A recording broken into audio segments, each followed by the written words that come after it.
చెప్పు తెగుద్ది, తప్పుడు మాటలు మాట్లాడితే చెప్పు తెగుతుంది.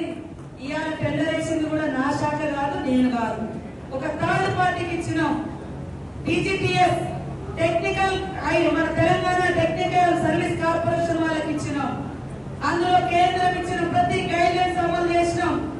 ఇవాళ ఒక మట్టి ఇట్లా చల్లితే మనం రుద్దుకోవాలి. ఇప్పుడు చూడు అంటే అది వచ్చినప్పుడు ప్రతి ఒక్కరు ఇదే కాదు, నిన్న ఎవరితో ఇక్కడ గోవిందరాపేటలో ఎరగడ పడి